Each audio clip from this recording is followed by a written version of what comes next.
नमस्कार, मी पंजाब डक. आज आहे 27 जुलै 2026. आजपासून महाराष्ट्रात काय परिस्थिती राहणार आहे हे आजच्या अंदाजामध्ये देणार आहे. तर सर्वप्रथम आज 27, 28 आणि 29 तारखेपर्यंत तुम्हाला एक सांगू इच्छितो, जे वंचित जिल्हे आहेत, वंचित पावसामधून जे वंचित राहिलेले, सोलापूर जिल्हा, बीड जिल्हा, नांदेडचा काही भाग, त्याच्यानंतर परभणी जिल्ह्याचा काही भाग, त्याच्यानंतर इकडं नंदुरबार जिल्हा. तर ह्या जिल्ह्यातल्या म्हणजे 5 जिल्ह्याला सांगू इच्छितो की परभणी जिल्हा, नांदेड जिल्हा, धाराशिव, सोलापूर आज म्हणजे दुपारनंतर म्हणजे दुपारपर्यंत ऊन पडेल, पण दुपारच्या नंतर 3-3:30च्या नंतर मग काय होणार आहे, काळोखुट्ट आभाळ येईल आणि मग ह्या 5-6 जिल्ह्यामध्ये जवळपास 27, 28 आणि 29 तारखेपर्यंत अर्ध्या घंट्याचा 1 तासाचा जोराचा पाऊस पडणार आहे, म्हणून हा अंदाज लक्षात घ्यायचा. त्याच्यानंतर मग राज्यात आता परिस्थिती कशी राहणार आहे, तर राज्यातल्या सर्व शेतकऱ्याला सांगू इच्छितो की सर्वप्रथम मराठवाड्याची जे तहान भागवणारं धरण आहे ते जायकवाडी धरण म्हणजे नाथसागर, तर आजच्यानं कंप्लीट सकाळच्या अपडेटनुसार ते 54% झालं आहे. तर मराठवाड्यातले जे तहान भागवणारे जायकवाडी धरण आहे उद्यापर्यंत ते 62% जाईल, कारण की आज 60,000 क्युसेसनं पाणी चालू आहे.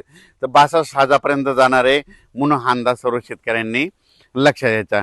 त्याच्यानंतर परत एक तुम्हाला शेतकऱ्यासाठी आनंदाची बातमी, कारण की बंगालच्या खाडीमध्ये एक कमी दाबाचा पट्टा तयार होत असल्यामुळं 29 तारखेला ते काय होणार आहे की इकडं नागपूरकडे येणार आहे. 29, 30, 31 आणि 1 तारखेच्या दरम्यान मग नागपूर, चंद्रपूर, वर्धा, भंडारा, गोंदिया, यवतमाळ, अमरावती, वाशिम, हिंगोली, अकोला, बुलढाणा, शेगाव, खामगाव, मेकर, जळगाव जामोद, जळगाव नांदुरा, जळगाव, धुळे, नंदुरबार आणि त्याच्यानंतर त्र्यंबकेश्वरकडं आणि इकडं गुजरातकडे जाणार आहे.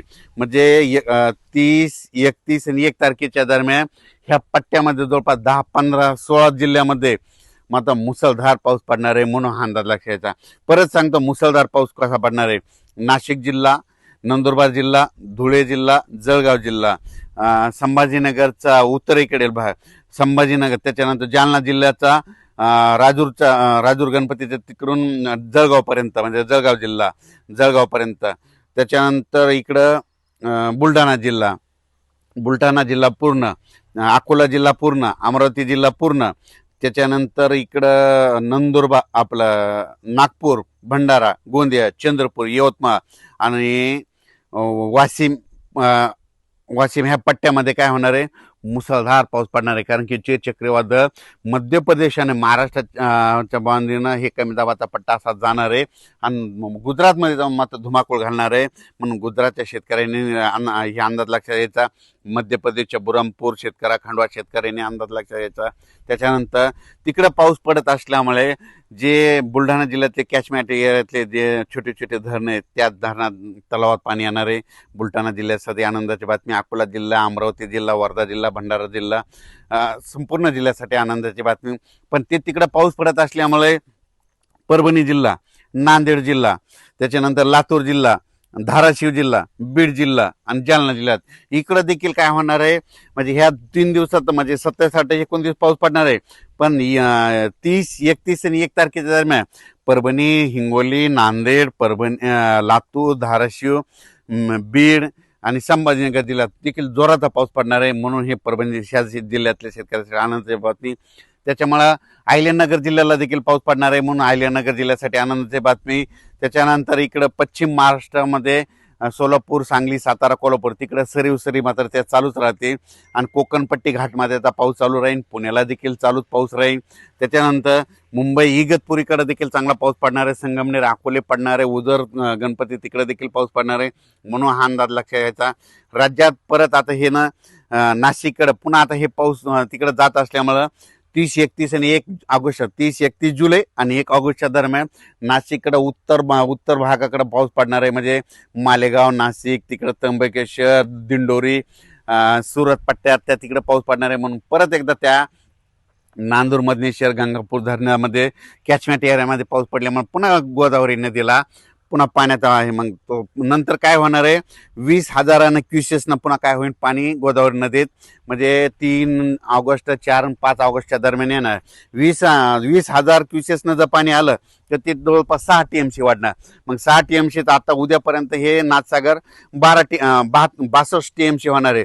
62 आणि 68 मध्ये माझा ते अंदाज आहे 5 ऑगस्टपर्यंत हे नाथसागर 78 म्हणजे 70% जाईल अशी म्हणजे माझी अपेक्षा आहे. आणि हो, कारण की ह्या नाथसागराव परभणी जिल्हा, बीड जिल्हा, नांदेड जिल्हा, हिंगोली जिल्हा हे ताण भागवणारं धरण आहे. संभाजीनगराचा पाणी पुरवठा करणारं धरण आहे.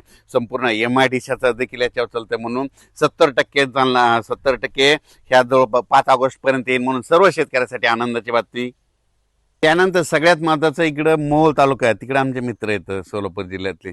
तर त्यांचा फोन आला की आमच्या मोहोळ तालुक्यामध्ये बऱ्याच गावामध्ये पाऊस नाही.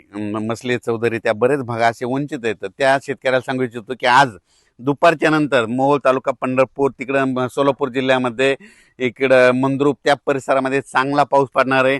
म्हणजे 27, 28, 29 पडणार आहे आणि 30, 31 आणि 1 ऑगस्टचा ते देखील पडणार आहे. म्हणून तुमच्यासाठी आनंदाची बातमी.